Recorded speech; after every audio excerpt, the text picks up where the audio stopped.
watching ABC4 News, celebrating 75 years. We turn now to Hollywood. The 95th Academy Awards taking center stage. The awards last night on ABC4 made history and, of course, wowed fans across the nation. Everything, everywhere, all at once, and all quiet on the Western Front, winning big. ABC's Jacqueline Lee with the highlights. What a historic night. The award show featuring 16 first-time nominees with awe-inspiring speeches, plenty of tears, and standing ovations. It was a night filled with surprises, milestones, and many tears.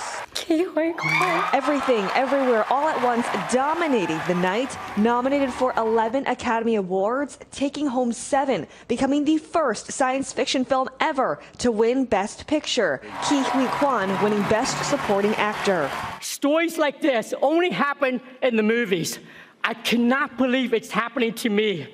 This is the American dream. History made yet again. Michelle Yeoh. Michelle Yeoh is the first Asian woman ever to win Best Actress, receiving the Academy Award from Halle Berry, the last woman of color to win the award back in 2002. And ladies, don't let anybody tell you you are ever past your prime. For the first time in her 45-year career, Jamie Lee Curtis winning Best Supporting Actress, honoring her late parents. And my mother and my father were both nominated for Oscars in different categories.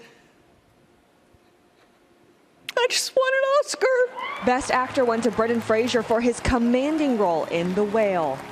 I'm grateful to Darren Aronofsky for throwing me a creative lifeline. Powerful performances by Rihanna and Lady Gaga, stunning the crowd. I'll be right here. And of course, it wouldn't be an award show without host Jimmy Kimmel addressing last year's infamous slap, saying the Academy had a crisis team in place. If anything unpredictable or violent happens during the ceremony, just do what you did last year. Nothing. The Oscars ran for 3 hours and 35 minutes, but the longest ceremony stretched for 4 hours and 23 minutes in 2002. Jacqueline Lee, ABC News, New York. Time now for Utah's most accurate forecast with Alana Brophy. Weather rates certified 11 years in a row.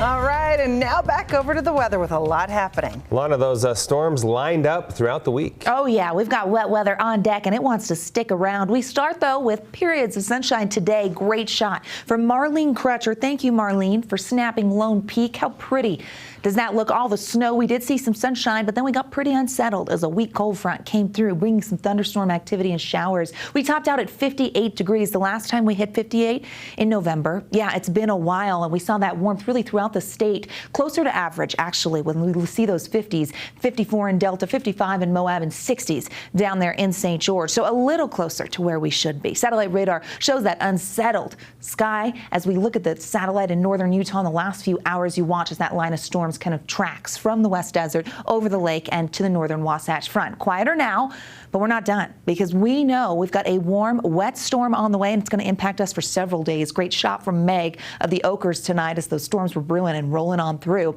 By tomorrow morning, we start to see these changes. It's increasing cloud cover and winds, folks. Another gusty day with southerly winds taking over. That includes the West Desert, places like Juab, Millard County, all the way down to Cedar City and Tooele, and the Rush Valley is part of this. We're looking at gusts up to 55 miles per hour, very similar to what we saw with our last storm. And even if you're not under the advisory, I would say along the Wasatch Front, we definitely have the chance of seeing breezy to windy conditions. This is another atmospheric river, which means we're taking the subtropical moisture from the Pacific and we're dragging it into the Beehive State. So our moisture potential definitely there. We get a northwest flow following the cold front, and that means we'll keep those showers turned on. But we like the wet weather. We need the wet weather. But when we have an atmospheric river like this, our snow levels actually climb. With this storm system in the north, they'll be above 7,500 feet for tomorrow, 8,000 feet in central Utah and 9,000 feet in southern Utah for the duration of the storm. As the cold front comes through, behind it, colder air moves in, and that's going to change things up. Winter storm warning for the southern mountains goes into effect at 3 p.m. We're talking accumulating snow in all of these areas. Southerly flow will favor southern Utah and the north. Central Utah under a winter weather advisory. They'll get snow, but not as much as the other areas. The advisory goes into effect at 6 p.m. The Wasatch Mountains and western Uintas also looking at a decent amount of snow. Cottonwoods here could go 1 to 2 feet. On the eastern side of the state, over towards Vernal, the eastern Uintas Utah's under a winter storm watch. So are the Abajos. We know this will likely turn into a warning. We're talking just trace amounts in Vernal itself, but we know that the Uinta is going to definitely benefit from this storm. The reason it's a watch, the precip will arrive a little later in eastern Utah. Snow potential really favors the Wasatch Plateau, the Uintas and the Wasatch, as well as the Iron County Mountains. So we know the snow's on the way. Here's a look at how much to expect. 8 to 16 in the north, 1 to 2 feet in the Cottonwoods, 5 to 10 in the Central Mountains, and higher numbers 10 to 16. But remember, that snow level remains high. Mostly rain in the valleys, but we could get some mixed precipitation on the benches and in our mountain valleys, looking at some light accumulations. Here's what we're seeing. Increasing clouds by tomorrow morning. The winds will start to crank by 9 a.m., and that's going to continue throughout the day until noon on Wednesday. So the winds stay turned on. Look at this moisture coming in. Here we are just by 5 p.m. We see this really fill in the southwest desert with rain.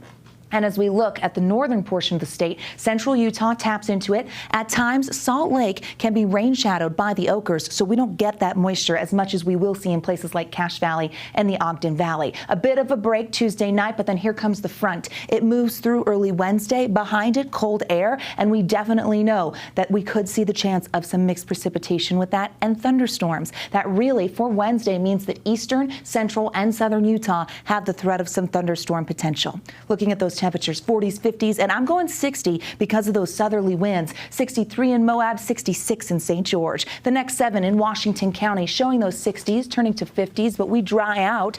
And we do have another system that's knocking on the door as we kick off spring officially next Monday. St. Patrick's Day looks dry. Talk about luck of the Irish.